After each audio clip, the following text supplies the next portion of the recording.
যারা আচার খেতে পছন্দ করেন কিন্তু এখনও জলপাইয়ের আচারটা বানানো হয়নি, তারাও কিন্তু সিজনের শেষ মুহূর্তে আমার মতো এরকম সুস্বাদু একটি জলপাইয়ের আচার বানিয়ে নিতে পারেন। হ্যালো, আসসালামু আলাইকুম ভিউয়ার্স, কেমন আছেন সবাই? হোমমেকার কিচেনে আপনাদের স্বাগতম। তো দেখতে পাচ্ছেন আমি এখানে জলপাই নিয়ে খুব ভালো করে ধুয়ে একটা শুকনো কাপড় দিয়ে মুছে এভাবে করে কেটে নিচ্ছি। তো সবগুলো জলপাই আমি এখন একই রকম করে কেটে নেব। এই আচারটা আপনারা চাইলে জলপাই সেদ্ধ করেও বানাতে পারেন। তো আমার সবগুলো জলপাই কাটা হয়ে গিয়েছে। আমি এখানে লবণ, মরিচের গুঁড়া আর হলুদ গুঁড়া দিয়ে জলপাইগুলো মেখে নেব। আচারটা সংরক্ষণ করতে চাইলে হাত দিয়ে না মেখে এভাবে ঝাঁকিয়ে অথবা একটা চামচ দিয়ে মেখে নিতে পারেন। আর আচারটা বানানোর সময় যদি হাতে কিছুটা সময় থাকে তাহলে এভাবে মেখে বারান্দার আলোতে কিছু সময় রেখে নিলে ভালো হয়। আচারের মশলাটা রেডি করতে করতে আমিও কিছুক্ষণ বাইরে আলোতে রেখে দিলাম। এবার আচারের মশলাটা রেডি করে নেব। তো মশলাটা বানানোর জন্য আমি এখানে শুকনো মরিচ, গোটা জিরা, আজওয়াইন, পাঁচফোড়ন আর নিয়েছি মৌরি। এখন এগুলোকে খুব সুন্দর করে টেলে নেব। এক্ষেত্রে খেয়াল রাখতে হবে এটা যেন একদম পুড়ে না যায়, তাহলে কিন্তু আচারটার স্বাদটা তেতো হয়ে যাবে।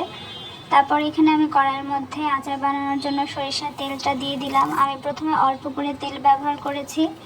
এখন তেলের মধ্যে আমি শুকনো মরিচ, পাঁচফোড়ন, তেজপাতা, দারচিনি আর এলাচ দিয়ে একটু ফোড়ন দিয়ে নিলাম। তারপর এখানে আমি রসুনটা ব্যবহার করছি। আমার আচারের মধ্যে গোটা রসুনটা খেতে খুব ভালো লাগে। আপনারা যদি না চান তাহলে এটা নাও দিতে পারেন।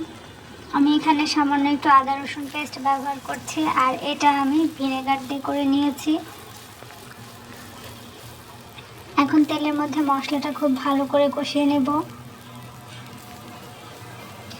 মশলাটা একদম যখন এরকম তেলে ভাজা হয়ে যাবে তখন আমি মাখানো জলপাইগুলো দিয়ে দিব। জলপাইগুলো সেদ্ধ হয়ে আসা পর্যন্ত এভাবে নেড়ে নিব। যখন জলপাইটা সেদ্ধ হয়ে যাবে তখন এর মধ্যে আমি চিনি অ্যাড করে দেব।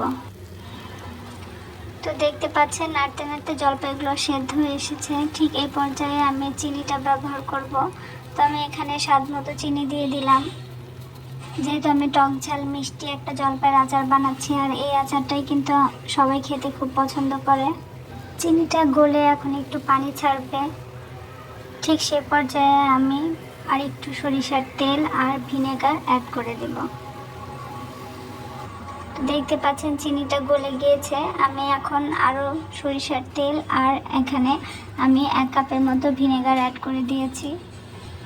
ভিনেগারটা দিলে আচারটা অনেক দিন পর্যন্ত ভালো থাকে।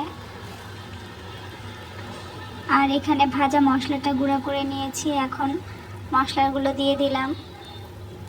আর এখানে আমি একটু হিং পাউডার ব্যবহার করছি। এই হিং পাউডারটা দিলে আচারের টেস্ট কিন্তু খুবই ভালো আসে আর ফ্লেভারটাও খুব ভালো হয়।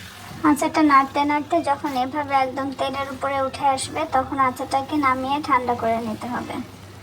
তো আমি এবারে বন্ধ করে দেবো চুলা, আর এভাবে আচারটা ঠান্ডা করে নেব। তারপর একটা কাচের জারে উঠিয়ে এটাকে সংরক্ষণ করব। আচার সবসময় কাচের জারেই রাখার চেষ্টা করবেন, তাহলে আচারটা অনেক দিন ভালো থাকবে। তো কেমন লেগেছে আমার আজকের এই জলপাইয়ের আচার রেসিপিটি অবশ্যই সবাই কমেন্টস করে জানাবেন। আল্লাহ হাফেজ।